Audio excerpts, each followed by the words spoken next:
बेटा हम बात कर रहे थे टेम्परेचर डिपेंडेंस ऑफ रेजिस्टेंस, जिसमें हमने ये देखा कि मेटल्स का टेम्परेचर बढ़ाएंगे तो मेटल्स का रेजिस्टेंस बढ़ता है। We had a mathematical expression for that also. एक बार उसी वहीं से हम स्टार्ट करते हैं। We started with temperature dependence of resistance.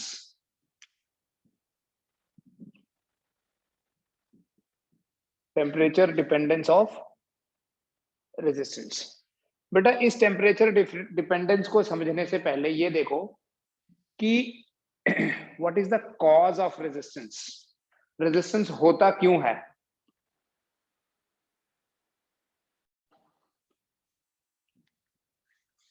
Temperature dependence of resistance, जिसमें हम ये बात करते हैं कि रेजिस्टेंस टेम्परेचर के साथ कैसे रिलेटेड है। But first let us see what is the cause of resistance.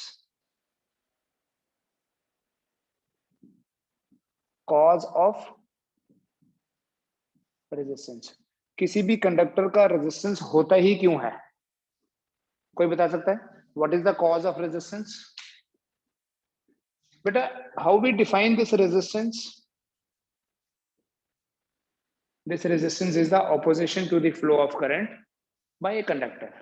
क्या होता है बेटा? देखो ये एक मेटेलिक कंडक्टर है हमारे पास, and in this metallic conductor there are large number of electrons.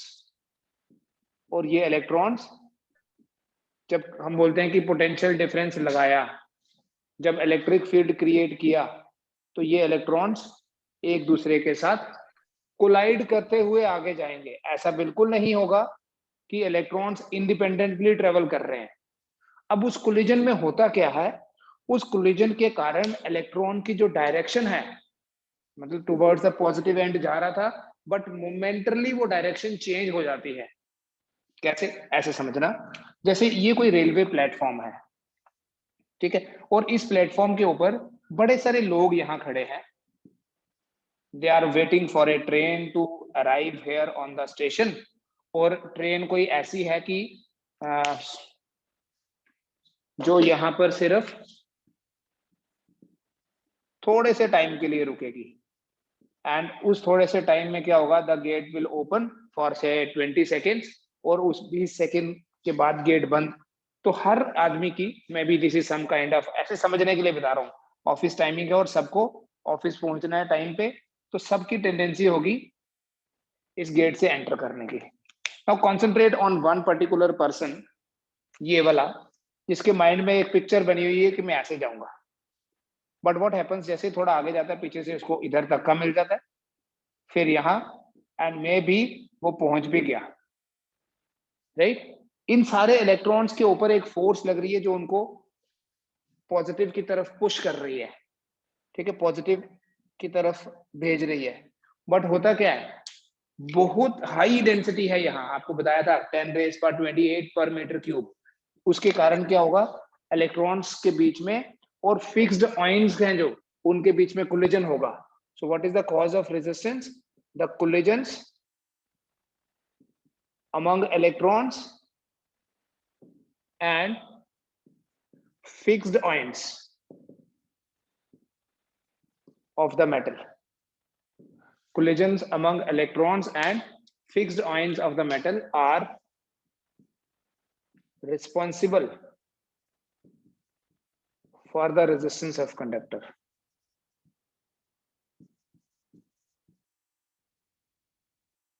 किसके बीच में collisions?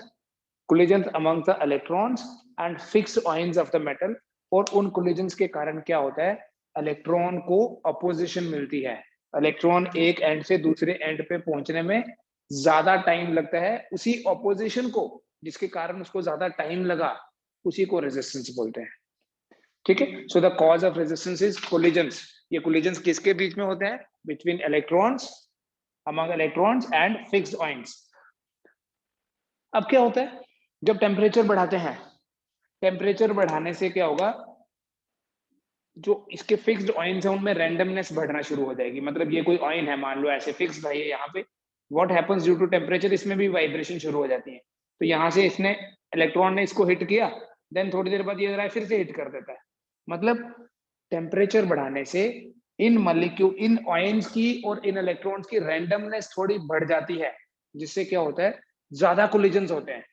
Eight higher temperatures more collisions take place. At higher temperatures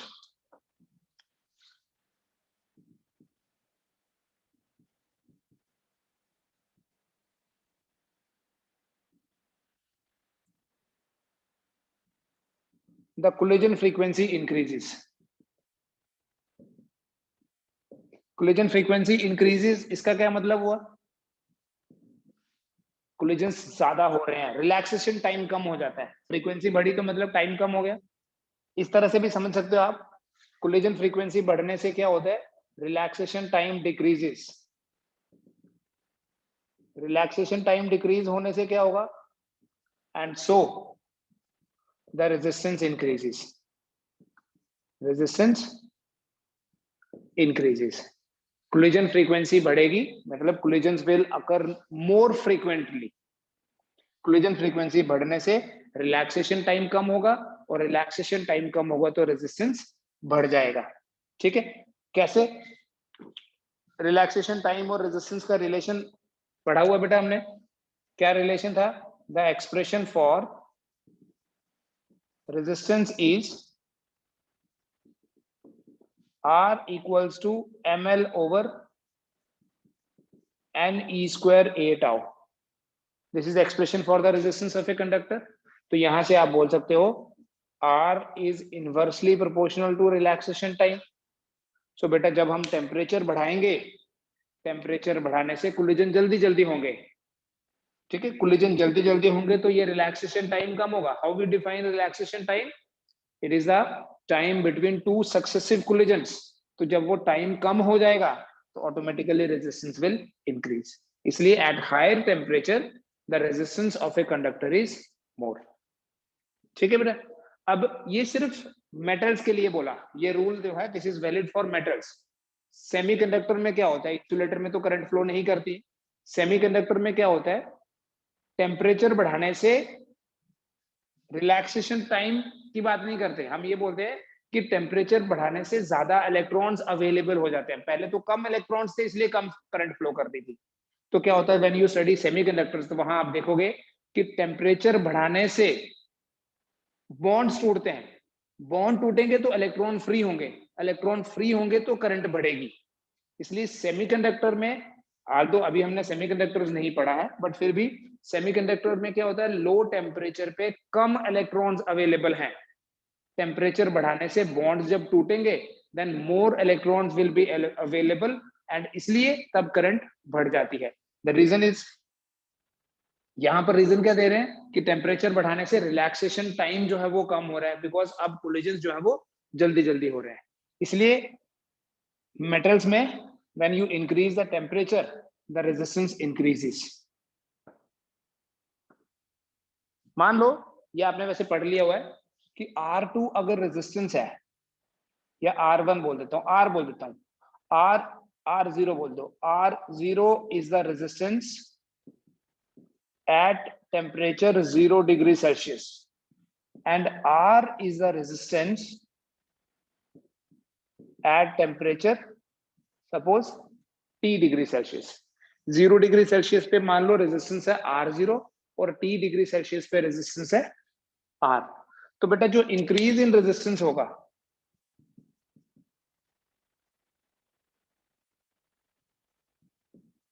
increase in resistance अगर मैं डेल्टा R से रिप्रेजेंट करूं, it will be R minus R0।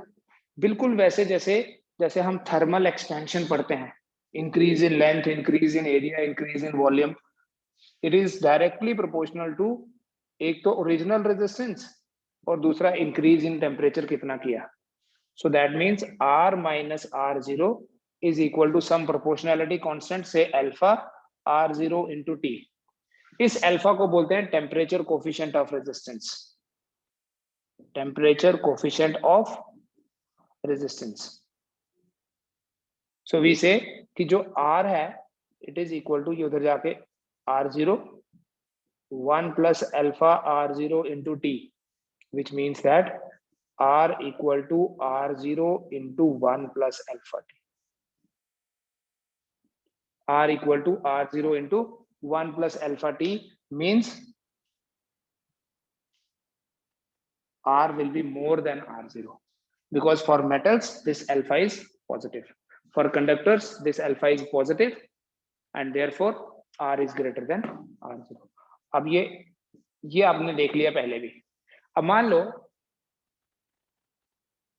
कभी ऐसी situation आए जिसमें आपको दिया है, न्यूमेरिकल्स के लिए बता रहा हूँ, थ्योरी वाला पार्ट आपने देख लिया बेटा पहले. कभी ऐसी सिचुएशन आए कि R0 is the resistance at 0 degree Celsius, R1 is the resistance at T1 degree Celsius, T1. R2 is the resistance at T2 degree Celsius. तो बेटा जो इंक्रीज इन रेजिस्टेंस है, अगर यहां से देखोगे तो R1 माइनस R0, और अगर ये फर्स्ट और थर्ड देखोगे तो it is R2 minus R0. तो यहां से देखो मैं कंबाइन करूंगा, ये वाली स्टेटमेंट लिखनी है. I will write therefore R1 is equal to R0 into 1 plus alpha T1. पता चल रहा है? एंड R2 इक्वल टू, इन दोनों को देखो, R0 into 1 plus alpha T2.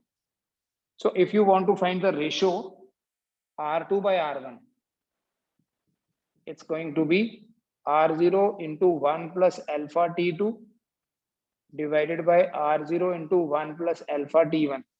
बेटा R0 कैंसिल हो जाएगा, तो आपके पास एक फॉर्मूला बनता है रेजिस्टेंस की रेशो के लिए, 1 plus alpha T2 1 plus alpha T1. ठीक है, ये एक इंपॉर्टेंट फॉर्मूला है, आपको इस पे बेस्ड क्वेश्चंस एनसीईआरटी में भी मिलेंगे, एक में भी देता हूं आपको अभी. ठीक है, I write a question for you. The resistance of a metal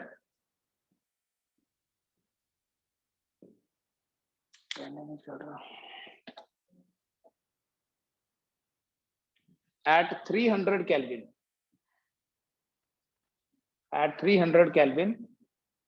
is 1 ohm. The resistance of a metal at 300 Kelvin is 1 ohm. At what temperature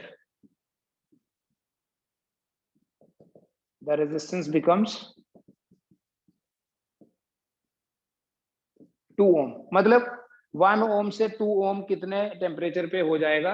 अगर 300 केल्विन पे 1 ohm है, अल्फा की वैल्यू है 0.00125 पर degree Celsius,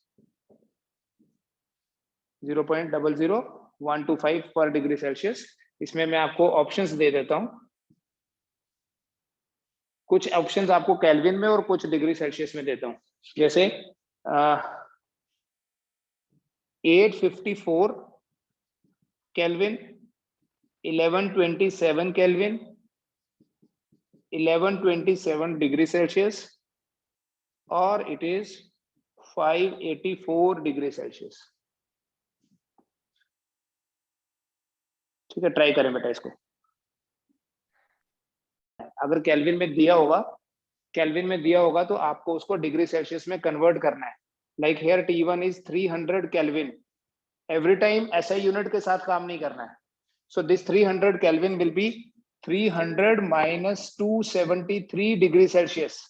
so will be कितना होगा? 27. ठीक है, सो R2 आपके पास है 2.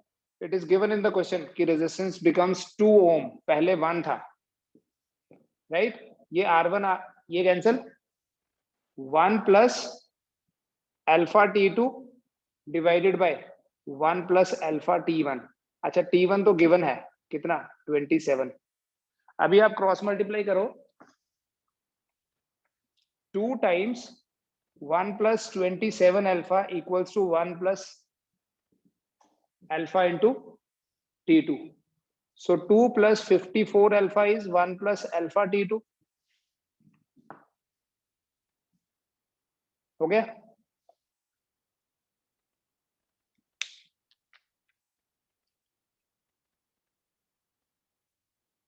2 प्लस 54 T2 पता करना है ना, alpha T2 is equal to, या और भी सिंपल कर सकते हैं, alpha T2 is equal to 54 minus 54 plus 1। कैसे आ गया देखो, इसे इधर ले आया, so T2 is equal to 54 plus 1 by alpha. कोई कैलकुलेशन की जरूरत ही नहीं है, कोई बोले कैलकुलेटर नहीं था इसलिए नहीं हुआ, कहा अभी तक तो कोई नंबर मैंने कोई वैल्यू डाली नहीं। Now you have 1 by 800, write it as 1 by alpha 800, तो T2 आपके पास आया 54 प्लस 800 इज 854 डिग्री सेल्सियस। अब आपके सामने तो कोई ऐसा ऑप्शन था ही नहीं, 854 केल्विन था, डिग्री सेल्सियस तो था ही नहीं, तो अभी आप इसको कन्वर्ट कर लो। ठीक है, this is 854, so you say it is 854 plus 273 kelvin. अगर डिग्री सेल्सियस में है तो 854, अगर केल्विन में है तो 1127। चेक कर लो आप।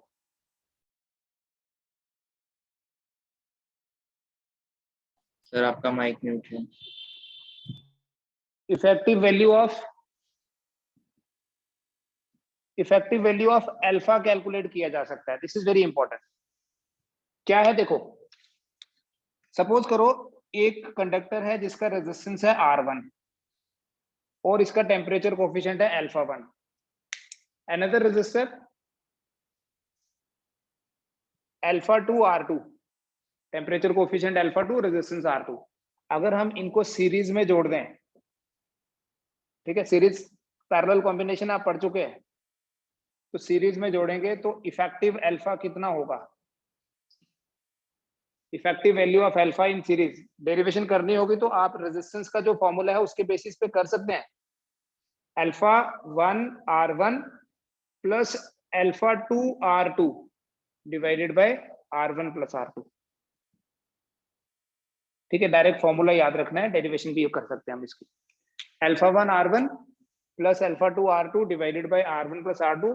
और अगर बेटा पैरेलल में जुड़े होंगे, अगर इन दोनों रेजिस्टर्स को आप पैरेलल में जोड़ दो, दिस इज R1 R2, तो effective value of alpha in parallel, इसमें आपको क्रॉस मल्टीप्लाई करना है।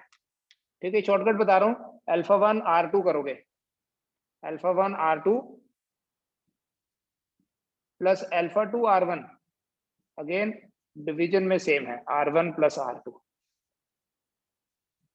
ठीक है, इस पे बेस्ड क्वेश्चन नीट में जो लास्ट टाइम आया था, लास्ट टाइम 2020 वाले नीट में, देखो क्वेश्चन क्या है। एक कंडक्टर है जिसका रेजिस्टेंस है R1 और टेम्परेचर कोफिशिएंट है alpha 1, temperature coefficient is alpha 1। दूसरा कंडक्टर है resistance R2, temperature coefficient is alpha 2। इन दोनों को सीरीज में जोड़ा है। ठीक है, अगर आपको क्वेश्चन चाहिए होगा तो मैं क्वेश्चन भी लिख के दे दूंगा, बट पहले आप समझ लो क्या बोल रहा हूँ। R1 रेजिस्टेंस है, temperature coefficient alpha 1, R2 resistance, temperature coefficient alpha 2। Find alpha 1 by alpha 2, series में जोड़ा इनको, find alpha 1 by alpha 2 so that the effective resistance is independent of temperature।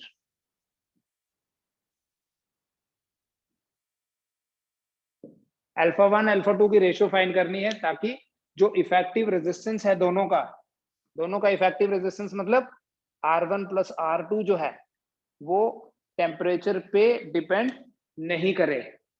देखो, अगर रेजिस्टेंस टेम्परेचर पे डिपेंड नहीं करे, इसका मतलब समझना है, ये लिखा नहीं है इसमें कुछ भी कि इसका क्या मतलब है, ये आपको खुद आइडिया लगाना है। You know alpha is positive for metals, ठीक है, ये आपने प्रीवियस क्लास में देखा, सैटरडे वाली क्लास में।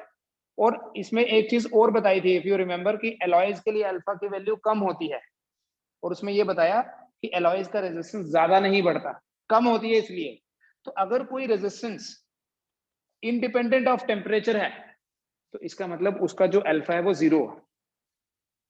अल्फा क्या होता है, temperature coefficient. So if some resistance is independent of temperature, that means alpha effective is 0। ठीक है, ये आपको एक्सट्रैक्ट करना है फ्रॉम दिस इंफॉर्मेशन।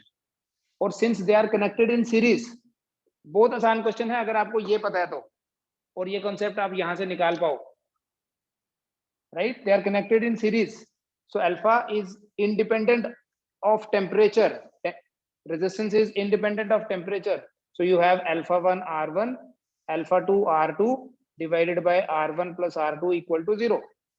और कोई भी फ्रैक्शन अगर 0 है तो मतलब न्यूमरेटर ही 0 होगा, बस alpha 1 R1 equal to minus alpha 2 R2। ठीक है, तो इसके बेसिस पे क्या रिजल्ट निकला? alpha 1 by alpha 2 equals to minus R2 by R1। alpha 1 by alpha 2 आ गया minus R2 by R1। so out of so many options आपका ये करेक्ट ऑप्शन है। अब इसमें एक चीज इंपॉर्टेंट समझने वाली क्या है, मेटल्स का टेम्परेचर कोफिशिएंट पॉजिटिव होता है, अल्फा पॉजिटिव होता है फॉर मेटल्स। अगर अल्फा पॉजिटिव होता है तो पॉजिटिव और पॉजिटिव की रेशियो तो पॉजिटिव होनी चाहिए, but here we have negative. इसका मतलब ये हुआ कि इन दोनों में से कोई एक नेगेटिव भी है, और तभी देखो इफेक्टिव वैल्यू अल्फा की 0 आएगी। You can not get 0 by adding two positive numbers. इन दोनों में से कम एक नेगेटिव भी होनी चाहिए, फिर ये दोनों बराबर होंगे तो कैंसिल होकर 0 आ जाएगा। इसका मतलब यह है, देखो एक क्वेश्चन के बड़े सारे मतलब आप बीच में से निकाल सकते हो। जैसे पहला मतलब तो ये निकाल लिया कि when they are connected in series, अगर टेम्परेचर पे डिपेंड नहीं कर रहा रेजिस्टेंस तो अल्फा 0 है। दूसरा, अगर अल्फा 1 अल्फा 2 का रेशियो निकालना है तो वो ये है, नेगेटिव होने का मतलब ये है कि वन ऑफ द रेजिस्टेंसेस, दो दिए थे ना हमें, is positive and the other is negative. मतलब एक मेटल है तो दूसरा सेमीकंडक्टर है। You can not have two metals to get 0 value of alpha.